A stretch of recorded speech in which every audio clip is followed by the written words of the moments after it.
Hello dear friends, good morning from the city of Novi Sad. As you can see, it's very early in the morning, 7:15.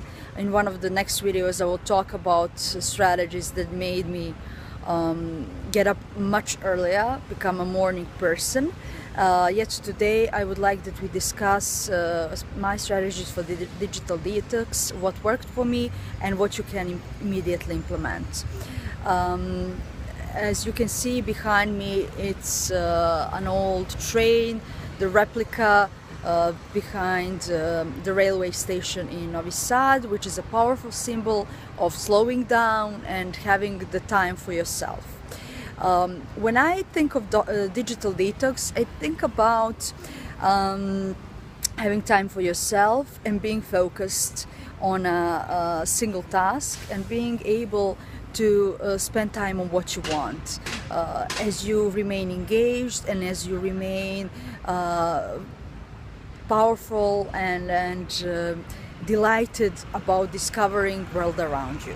And I would like that you maybe start thinking about and analyzing how much time you spend on social media and online as well, because that's something that we actually don't always take into account, but we are online too much. There are apps like Rescue Time, which can show you where your time online goes, to which websites you dedicate time and how long you stay. I didn't use it personally and I didn't install it. Some people say it did wonders for them. You can try it, why not? However, I would like to share some of my strategies that turned out to be very helpful. When I go to bed, I always set goals and write down tasks that I want to achieve, and I also try to estimate how much time those tasks will take. However, sometimes I overburden myself and I plan too much. Still, it is a good indicator for me that when I wake up the next day, I already know what my main goal is, where I would invest my energy first, and how I will do it.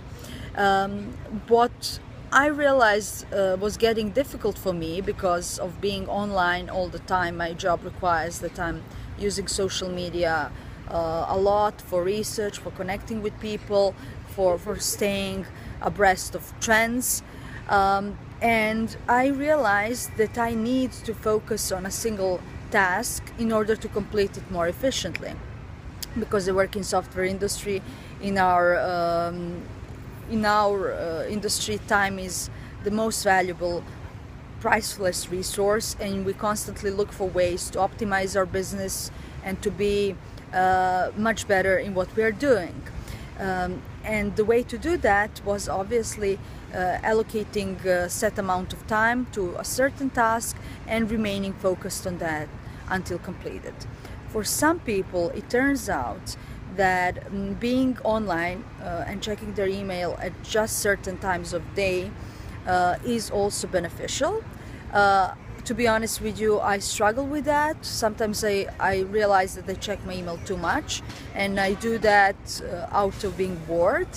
And there are several strategies that help me actually reducing my focus on the phone or on my desktop computer, although I couldn't remain fully in control.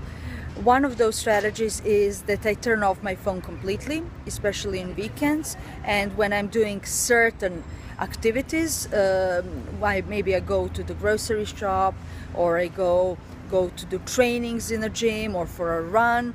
There's no reason to check my phone. Even during the work days, if I don't have any activity that would require for me to connect with a person, in the sense that I'm going to meet that person next, and we need to double check if he or she arrived. When there's no such activity in my work day, I don't use phone. I also love to go to meetups, and IT industry requires that they network a lot and they remain informed about the latest trends, most important technologies, industry leaders, and in order to do that, I try to pay full attention on people who are sharing their knowledge at meetups and people I meet afterwards over a drink and over a lovely conversation. The only time I use social devices during those meetups is when I try to show something to those people that is online, maybe some links, some report, or to send them immediately, or when we connect over social media just to keep in touch, apart from using business cards as a bit more nowadays old-fashioned method of working and connecting together. Also, allocating set blocks of time did wonders for me, especially on weekends. I started reading longer periods of time over the last several weeks, and I can only recommend you that. If you don't have kids, it gets much easier for you to set enough time for you to read and or even to listen to audiobooks as you finish some other task. However, I like to read, and I like to, while I'm learning something, I like just to be focused on that. I find it difficult, for example, to run and read, or to go to gym and read, to run and listen to audiobooks, or to go to gym and listen to audiobooks. However, when I'm reading for three hours of time over the weekend in a row, it does magic for my focus. My phone is not next to me, and I'm fully immersed in the experience of expanding my knowledge and getting exposed to new ideas and thinking and how to implement them, and actually underlying the most important information.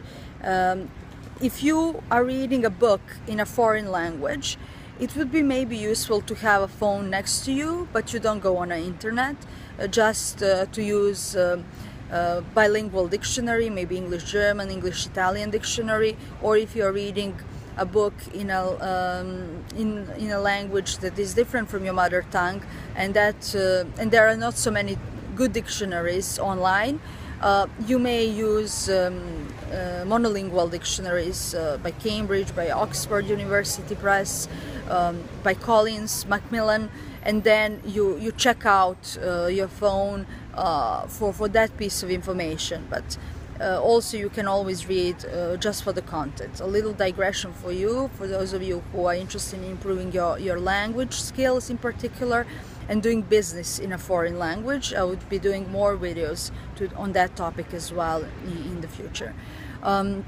Nature does wonders for us. I realized after going on holidays for several days, just detoxing in a village of my family, in our family estate, and during a trumpet festival with my friends, that those conversations where we are not looking at our watch and we stay immersed in ideas and in the community and love that we share, are priceless, and those moments help us detox, and those moments help us come with our best ideas.